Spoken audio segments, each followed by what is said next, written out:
ప్రీతిలాడండి. మరోసారి ప్రభు అయిన యేసుక్రీస్తు నామములో మీకు అందరికీ వందనాలు.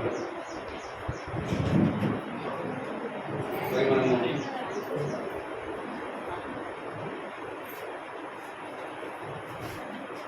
ఆయన శరీరంలో నా రక్తంలో పాల్గొనే ముందు కొన్ని పరిశుద్ధమైన గ్రంథంలో కొన్ని మాటలు చూసుకొని మనము డైలీ మనం సండే చదివేదే దైవజనం ద్వారా ఈ మాటలు డైలీ మనం ఆ సండే డైలీ వస్తున్నాము, చదువుతూ వస్తున్నాము, మరి అందులో మనం పాల్గొంటూ వస్తున్నాము. అయితే మరోసారి ప్రభు ఇది నా ద్వారా ఏం మాట్లాడుతున్నాను. మొదటి కొరింథీ 11వ అధ్యాయం 25 నుంచి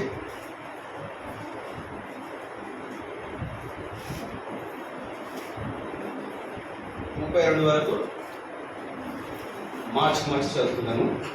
మొదటి కొరింథీ 11వ అధ్యాయము 28 నుంచి 32 వరకు. కాబట్టి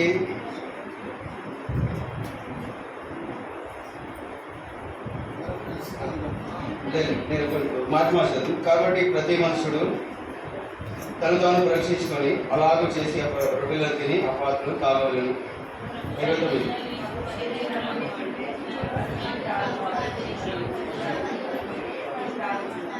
ఉపయోగం.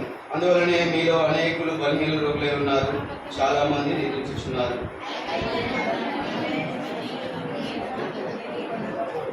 32 మనము తీర్పు పొందిన ఎడల లోకంతో పాటు మనకు శిక్షావిధి కలుగుతున్నట్లు ప్రభు చేత శిక్షింపబడుచున్నాము. ప్రభు ఒకసారి చాలండి. ప్రభు ఒకసారి పరిశుద్ధమైన తండ్రి, పరలోకమైన మా దేవ, మా ప్రభుని మీ ప్రియ కుమారుడు శ్రేష్టమైన నామంలో మరొక మీ పాసానికి వస్తున్న ప్రభావ అయోగ్యని ఎన్నికలేని వెళ్ళినాను. నా తండ్రి ఒకసారి నా ప్రవేశించుకోండి. నా ప్రభావ నాతో మాట్లాడిన ప్రభావ ఎప్పుడైతే తండ్రి మీరు నాతో మాట్లాడినప్పుడు ప్రభావ మీకు మహిమకరంగానే ఉంటాను తండ్రి. నన్ను దేవ క్షమించండి. ఇక్కడికి వస్తున్న వాళ్ళకన్నా నా ప్రభావ నాలో ఏ మంచితనం లేదు. అయినా కూడా తండ్రి నన్ను నేను చూసుకుంటే నా ప్రభావ తల్లిదేవా మీకు తల్లిదేవా నా ప్రభావ మీ నామం పూసరించి కూడా తల్లి అర్హత లేని వాళ్ళ మీరు ప్రేమించినాను నా ప్రభావ. నా ప్రభు తల్లిదేవా ఆ బాబాల మిత్రులు తల్లి మీరు వచ్చి నా ప్రభావ హృదయం తండ్రి మీకు బిడ్డలను స్థిరపరిచినందుకు కొంత సూత్రాలు మరి తల్లి వాక్యం ద్వారా నాతో మాట్లాడి నన్ను ఖాళీ చేయండి నా ప్రభావ. నన్ను ఉండి గురుగా మీరు ఉండి నా ద్వారా మీరు మహర్పంతులు నజరేస్తున్నారు శుద్ధించి పాడేస్తున్నాను తండ్రి. ఆమేన్.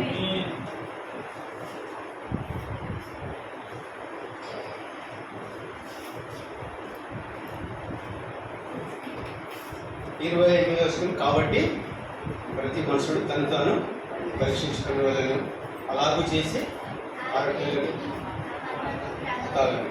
ఇప్పుడు ఇక్కడ ప్రభు మరోసారి ఏమంటుంటే ఇక్కడ మనం వచ్చినాం కానీ ఆయన శరీరంలో పాల్గొనేటప్పుడు మనం ఎలా ఉండాలి, మరి ఏ విధంగా ఉండాలి. 10వ అధ్యాయం 21 వచనం. మొదటి కొరింథీ 10వ అధ్యాయం 21 వచనం.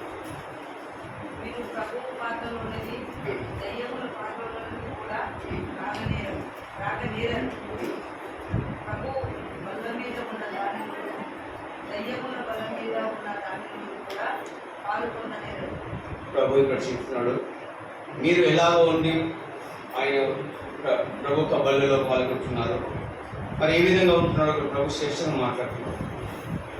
నిజంగా నీవు ప్రభు ఒక హృదయపూర్తిగా ఆయన క్షమించినాడు, ఆయనకు మనం అంకితంగా నేను తీసుకుంటే ప్రభు ఒక బలలో పాల్గొంటాడు కాదు.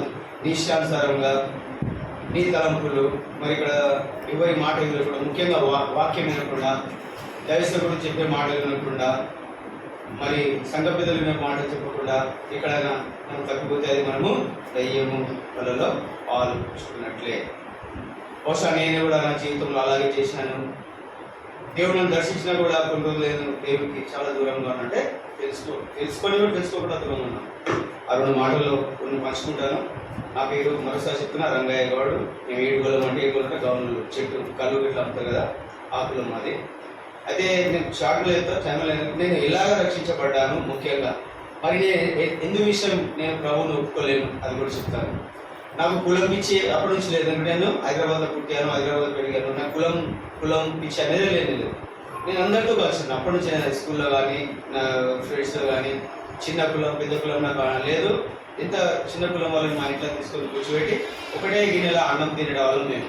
అయితే బహుశా ఇట్లా మా మామ ఒకసారి ఊరికెళ్ళి వచ్చి అరే అది తల్లిలో తింటున్నాడు కదా ఎట్లా అంటే మాకు దోస్తు ఈ కులం అంటే కులం చెప్పి అరే ఇంత చిన్న కులం అని ఇంట్లో ఒకసారి తింటున్నాం అంటే మా మామ ఇంకా తిట్టేసిన ఇప్పుడు అన్నావు ఇంకో మాట అనవద్దు అలాగంటే నువ్వు మా దగ్గరికి రావద్దు కదా అట్లా తిట్టేసినావు అంటే నాకు చెప్పేది అంటే కులం మతాలు నాకు పిచ్చి అప్పటి నుంచే లేదు. అయితే దేని మీద నాకు ఉందంటే అహంకారం. నేను పెద్ద పెద్ద పైవాళ్ళని కూడా తిరుగుతున్నాను, నేను కుస్తీలు కొట్లాడుకుంటా, నాకు కరాటే చేసిన ప్లేట్లు ఉన్నాయి నాకు. ఇవన్నీ నాకు ఒక ఎట్లా అంటే అహంకారం. నా ముంగట రియల్లీ నా ముంగట 15 మంది నా ముంగట ఉంటే ఎవరు నా మీద చేయబెట్టాడు అంత ఉండేనమాట. నేను నడుచుకున్నాను అలాగా నా ముంగట వెనుకలు కూడా దాడి చేయాలి కానీ ముంగటికి వెళ్తే ఎవరు నా మీద చేయబెట్టాడు అలాగే నేను ఉంటే దాని మీద నాకు ఎట్లా ఉందంటే నేను నాకేం తక్కువ డబ్బు విషయమే కానీ నాకు బయట నడిచే రూపాయి విషయమే కానీ అలాగే ఉంటుంది. ఏ మాట ఎవరి మాట ఇలా ఉంటుంది అలా అట్లా నా మీద నేనే పగలబడుతుంటే నా శరీరం మీద నేను అనుకుంటే కానీ అది కొన్ని సంవత్సరాల తర్వాత ప్రభు నాతో మాట్లాడుతూ వచ్చినాడు వాక్యం ద్వారా. అయితే నేను పట్టించుకోలేదు. ఆయన నాకు సువార్త ప్రకటించబడ్డది, చదివినాను, చింపేసి పాడేసిన కొన్ని రోజుల తర్వాత ప్రభు ఇట్లనే చెప్తుంటే మా మందిరం మా ఇంటికాడ మా ఆపోజిట్ కిరాయికి ఉంటుండే వాళ్ళు ఏంటంటే దేవుని గురించి వాళ్ళ ఇంట్లో వచ్చి ప్రార్థనిస్తూ వాళ్ళని తిడుతుంటే గ్రూప్ మాట తిట్టి ఎలగొడుతుంది. అయితే వాళ్ళు మా ఇంటికి ఒక చిన్న మందిరం కట్టాలని ఆలోచిస్తారు. అలా కూడా మేము మా ఫ్రెండ్స్లో కానీ కంటిన్యూ అంటే ఎలా చెప్పంటే నాకు అహంకారం బాగా కులం అంటే ఒక వచ్చింది వేరే దగ్గర వచ్చి దేవుడు ప్రార్థించడం మేము చేసిన పని అదే అందులాగా ఒకడు అడ్డించుకున్నా అంటే నాకు భయంకరంగా అసలు చేయకూడదు నేను ప్రభు చేయించినాడు. అయితే అలా స్థితిలో నన్ను ప్రభు దర్శించినప్పుడు నేను ప్రభు మాట వినలేదు.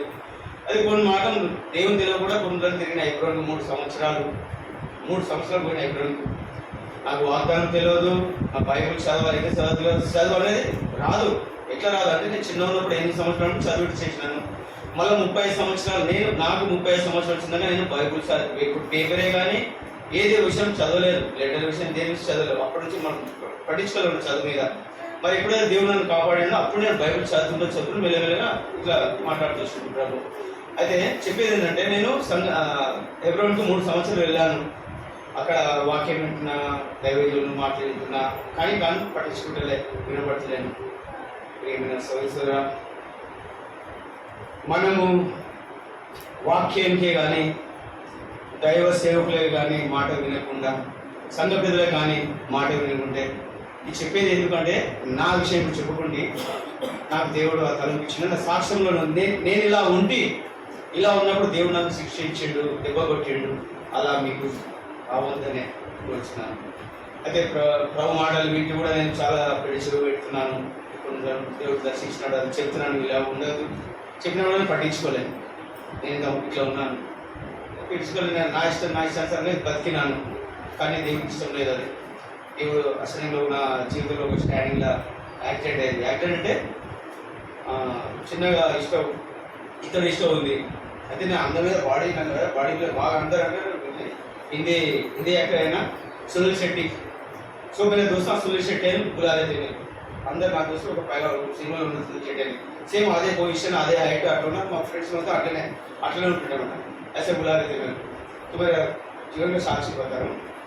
जिस दिन मैं यीशु प्रभु का बात मैं नहीं माना उस दिन प्रभु मेरे को इकलेस बोलता है. అయితే ప్రభు నాకు ఏం చేసిందంటే నాకు చెప్తున్నాడు, హెచ్చరిస్తున్నాడు, విను మాట విను, వాళ్ళ మాట విను. నేను పెట్టి చూస్తున్నాను. అట్లా కొన్ని నేను ఒక్కనే పోతున్నాను. నేను మందిరానికి 3 సంవత్సరాలు ఎక్కడో పోయినా. నా భార్య రాదు, నా అమ్మ రాదు, ఇంట్లో పోతున్నా. ఎందుకంటే నేను మారాలి. తాగుడు విడిచిపెట్టిన సిగరెట్ తంబాకున్నాయి వీళ్ళు దేవుడు నాకు దెబ్బ పెట్టినాడు. చెప్పినప్పుడు నేను విలేను. ఇది ఇట్లనే అంటారు దేవస్థ ఇట్లనే అంటారు, నేను ఇంట్లో లేను. కానీ ఏమైనా సోదరుడా దైవజనుడి మాటలు దేవుడి మాటలు వినాలి. సంఘ పెద్దలు వాళ్ళ మాటలు ఎప్పుడైతే దేవుని ఇష్టానుసారంగా దేవునికి ఇష్టంగా ఉన్న వాళ్ళ మాటలు కంపల్సరీ వినాలండి. వాళ్ళ మాటలు అయితే నేను వినగలేను. ఒక రోజు నన్ను ఇక్కడే చేపెట్టి వెళ్ళిపోయాను. అయితే సడన్గా నాకు ఏదో బొంబాయిలో స్టేట్ జరిగింది. ఇష్టం నాకు శరీరం బలి కదా, చాలా అహంకారం ఉండే, చెప్తున్నాను కదా, అంత తెలియదు, డబ్బు మీద దీని మీద ఉండే. అయితే ఆ సమయంలో ఇష్టం పోలిపోయింది.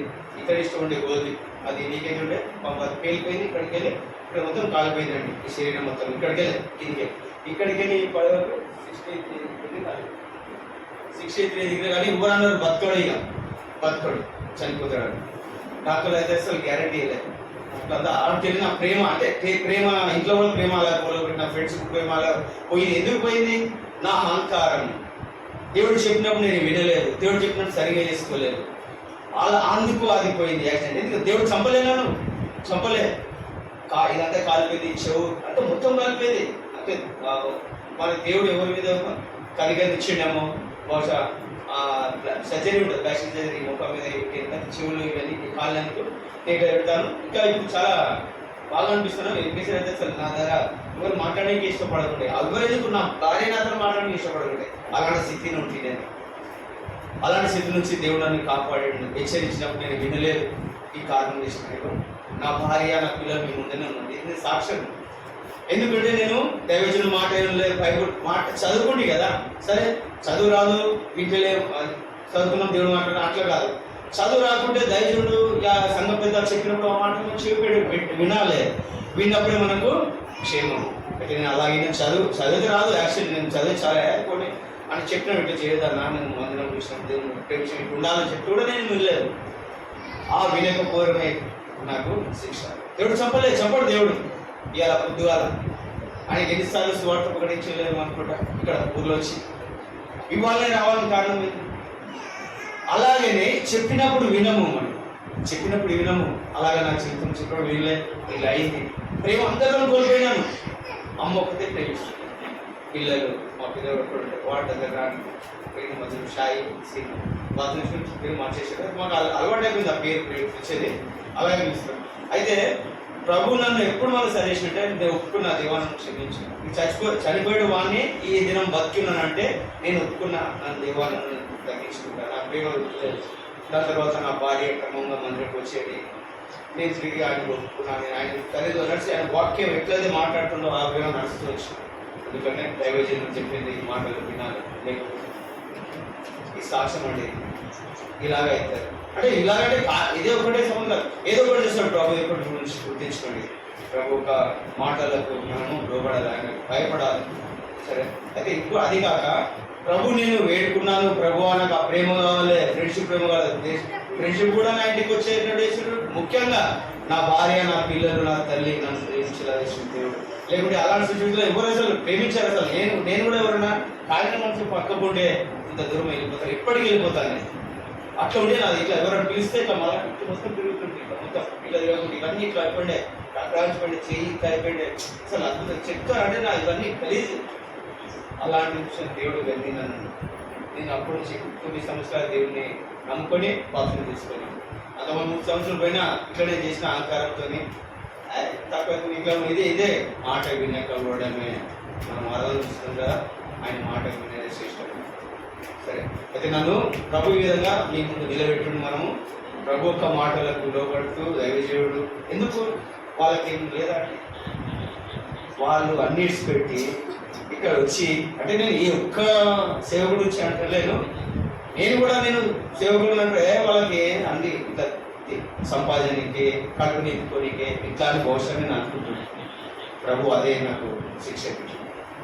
వాళ్ళకి ఏం లేదా, అన్నీ ఉన్నాయి, అన్నీ ఇచ్చిపెట్టి మీ కొరకు నా కొరకు దేవుని మాటలు వినాలే, ఈ లోకంలో నశించి పోకుండా కాపాడాలని వాళ్ళు దేవుడు వాళ్ళ మీద భారం పెట్టినాడు. ఆ భారాన్ని మనం తునీకరిస్తే, ఆ మాటలు మనం వినకపోతే ఏమైనా సోదరు ఆలోచించండి. అలా స్థితి కాకుండా ప్రభుని ప్రేమించారు. సరే, మన వాక్యం 10వ అధ్యాయము. ఇక్కడ కూడా భయం గురించి ఉంది. 1 కొరింథీ 10వ అధ్యాయము 31 వచ్చిన.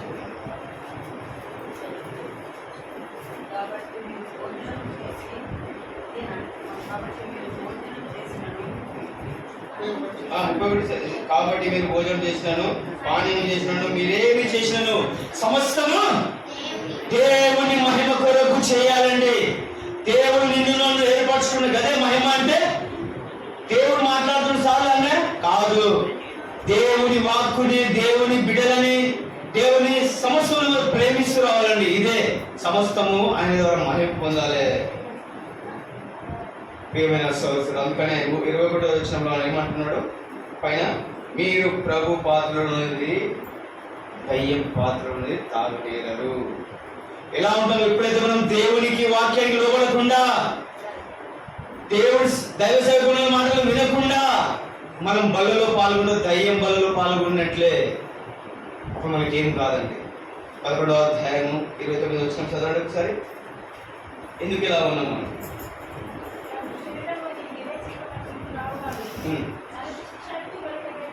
దేనికి? ఆమెకే శిక్షా విధి కలగడానికి. మనం అనుకుంటాం నాకేముంది అలా బాగున్నా అని అనుకున్న సమయం రాదండి. ఆ సమయం ఎలా వస్తుంది? నేను అనుభవించిన సమయం అలా తెచ్చుకోకండి ప్రియమైన సోదరుడా. రోమా 13వ అధ్యాయము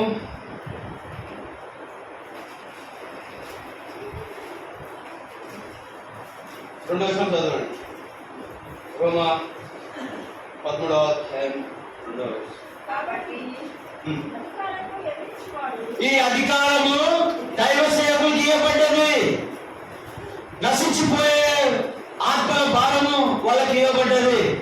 ఇప్పుడు వాళ్ళు చెప్పిన మాటలు మనం వినకపోతే చదవండి. ఏమి ఎదిరిస్తుందో?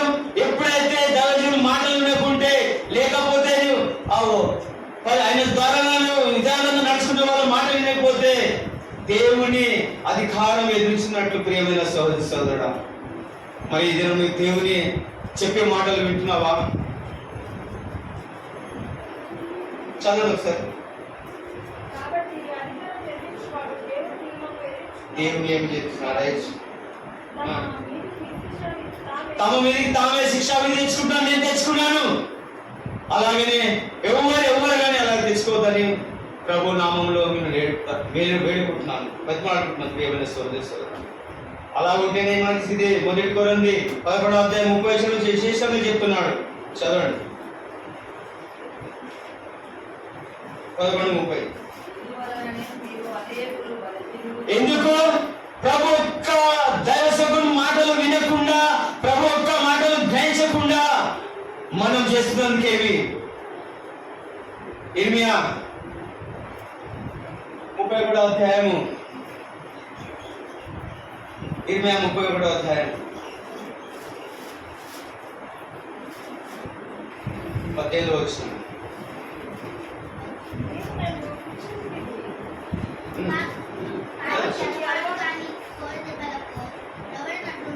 ఎట్లా? ప్రభు మనకు బాధ పెడుతున్న మాటలు మనకు గుర్తున్నాయా? అయితే ఇక్కడ ఏమంటున్నాడంటే, చదవమ్మా ఫస్ట్ మాట. కాడికి అలవాటు కాడి నన్ను ఏం చేస్తారు? నేనైతే ఊర్లలో ఉండలేదు, చేను పూట పండించాను. ఇక్కడ ఏం చేస్తారండి? అలవాటు కాదని వేస్తారు, అదే భాగం పెడతారు, చిన్న చిన్న దెబ్బలు కొడుతుంటారు అలవాటు కావాలని కదా. అవునా కదండి? అలాగనే ప్రభువు మనకు చిన్న చిన్న శ్రమలు కానీ ఇబ్బందులు కానీ అవి ఇస్తుంటాడు. దానికి మనం ఏం చేయాలంట? చదవండి.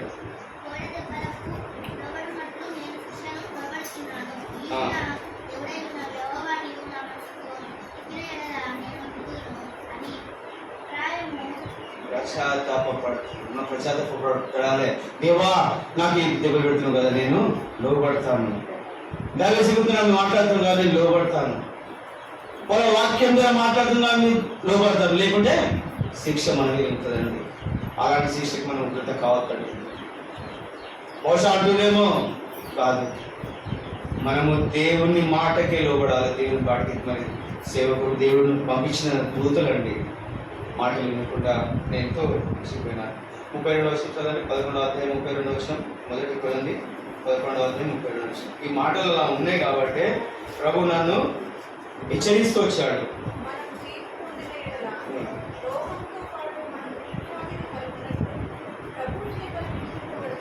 చాలండి, మనం ఏ చేసినా ప్రభు చేత శిక్షింపబడాలి, లోకం చేత కాదండి. లోకం చేత కాదు. అందుకనే ద్వితీయోపదేశకాండం 8వ అధ్యాయము 5వ వచనం చదవండి. సమయం లేదు, తొందరగా చదవండి. ఎలాగైతే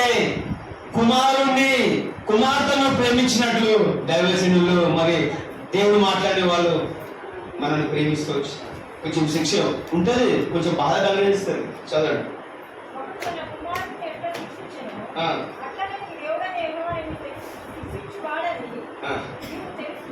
ఎట్లా అండి?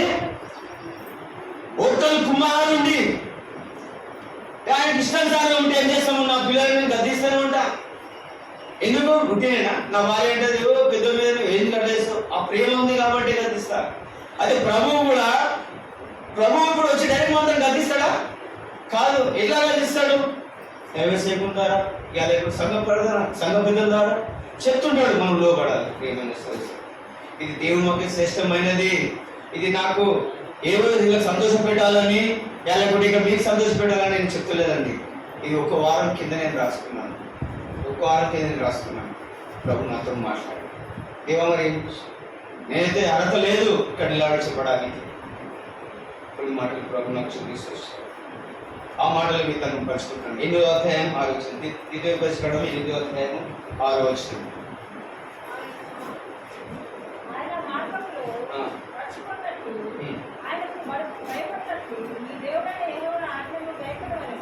ఏంటంట? ఆయన మార్గం నడుచుకున్నకు ఆయనకు భయపడ్డారట. నిజంగా ఆయనకు భయపడుతున్నామా? ఆయనకు భయపడితే మనం ఇలా ఉండమండి. ఆయనకు భయపడుతున్నామా? భయపడాలండి. నా జీవితంలో చాలా కోల్పోయాను. ఆ ప్రేమ కోల్పోయాను. ఆ ప్రేమ కోల్పోవద్దు ప్లీజ్. ఇది హెచ్చరిక కాదండి. ఈ మాటలు వినండి, ప్రభు ఒక మాటలు వినండి. ఆ సంతోషం ఈ దినం నేను పొందినాను కాబట్టి నా ఫ్యామిలీస్ వాటికి వచ్చింది. నేను వేసి పని చేస్తానండి. ఈ మధ్యలో నా భార్య నాకు కూడా వస్తుంది. నేను ఈ ప్రభుత్వం ఈ శాంతి ఈ ఆనందం పొందాను కాబట్టి మీరు భయపడండి. ప్రభుత్వ మాటలు లోపడాలి. ఇంకోటి చదవండి 6వ వచనం మరొకసారి. 8వ అధ్యాయం 6వ వచనం.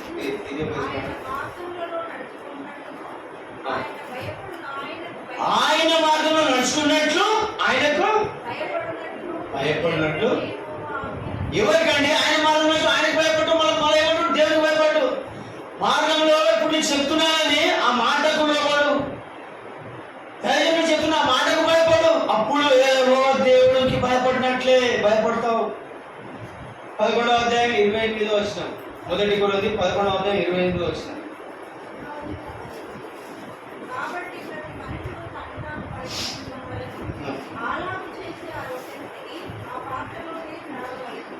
కాబట్టి మనము పరీక్షించుకోవాలి. దేవుని యొక్క మాటలు మనం వింటున్నామా లేక దయ్యం వాళ్ళలో పాటించుకుంటున్నామా? ఏమైనా సోదా మరి విలాప వాక్యం 3వ అధ్యాయము 40వ వచనం చదవండి. విలాప వాక్యం 3వ అధ్యాయము 3వ అధ్యాయము 40వ వచనం. తొందరగా తీయండి. గర్వలేదా అండి? నాకు చదువు రాదు, నాకంటే వెళ్ళొద్దు. ఇది లేదా మరి ఎప్పుడు దేవుడు మాట్లాడతాడు మళ్ళా. ఈసారామా విలాప వాక్యము 3వ అధ్యాయము 40వ వచనం.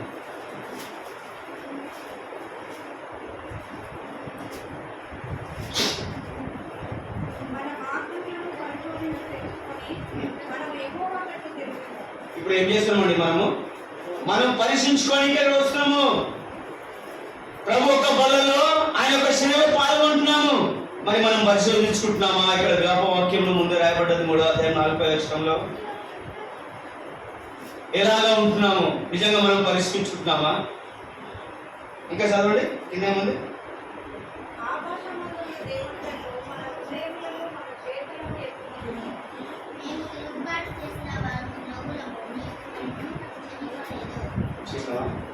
మనం తిరుగుబాటు. ప్రభు చెప్తాడండి తిరుగుబాటు.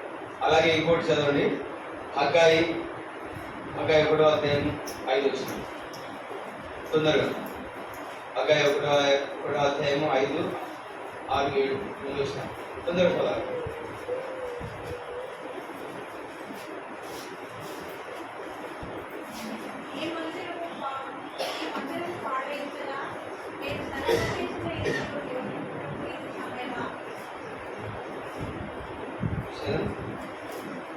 హగ్గయి 1:5 వచ్చింది మేడం. 5 వచ్చింది.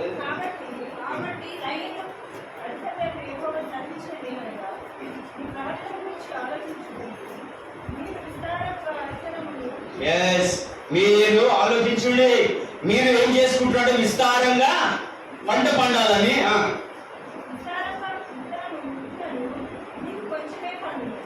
విస్తారం ఎలాగో విస్తారమో విత్తనం కొంచెమే పడుతుంది. చూడండి,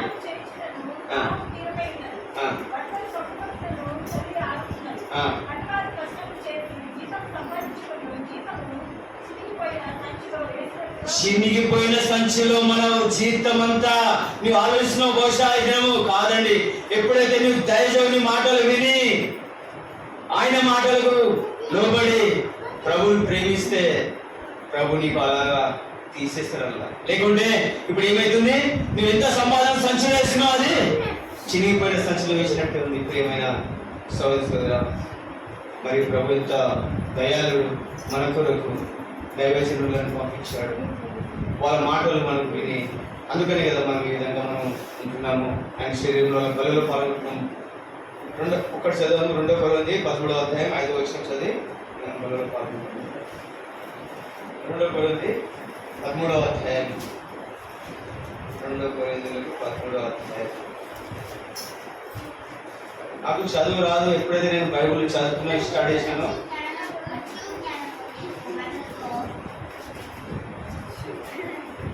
2 కొరింథీ 13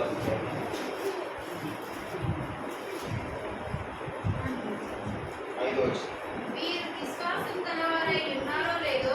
మీరు విశ్వాసం గలవారై ఉన్నారో లేదో మిమ్మల్ని మేమే శోధించుకోవాలి. మనమే శోధించుకోవాలి. నిజంగా మాటలు వింటున్నామా? దేవుని మాట నోటికొచ్చిన మాటలు వింటున్నామా? ఇక్కడ వచ్చి కూర్చుంటున్నాం మనం. ఎప్పుడైతే విశ్వాసం మూలంగా మాట్లాడుతావు దేవుని సోదరుడా, ప్రభు యొక్క బిడ్డలుగా, ప్రభు యొక్క సొత్తులుగా మనం వెళ్తాం. ఎప్పుడైతే ఆ మాటలకు నిలబడి, ఎందుకంటే ఆ కాడి మోసిన చిన్న చిన్న దెబ్బలకు అలవాటైనట్లు ప్రభు చేత మనం చిన్న చిన్న మాటలు శిక్షింపబడతాము. దానికి వేరే అనుకోదండి. ప్రభు మనల్ని కుమారుని శిక్షించినట్టు పరిస్థితి. అలాగనే దేవ చెప్పుకుంటూ ఆ సంఘ పెద్ద వాళ్ళ నోటికి వచ్చిన మాటలకు మనము లోపడుతూ మనము ప్రభు యొక్క ముఖ్యంగా ఇది అందుకనే రెండు పాత్రలు అన్నారు, దైవ పాత్ర, దేవుడి పల్లలు. అయితే మనం ఇలా ఉంటున్నాము. ఈ మాటలు వినకుండా, ఈ మాటలు చేయకుండా దయ్యం వలలో పాల్పించుకున్నట్లే అదే శిక్షకు తీసుకొస్తారు. ప్రియమైన సోదరుడు, ఒకసారి మనము ఆయన శిక్షకు లోబడుతూ ఆయన మహిమ కొరకు మనం జీవించాలి.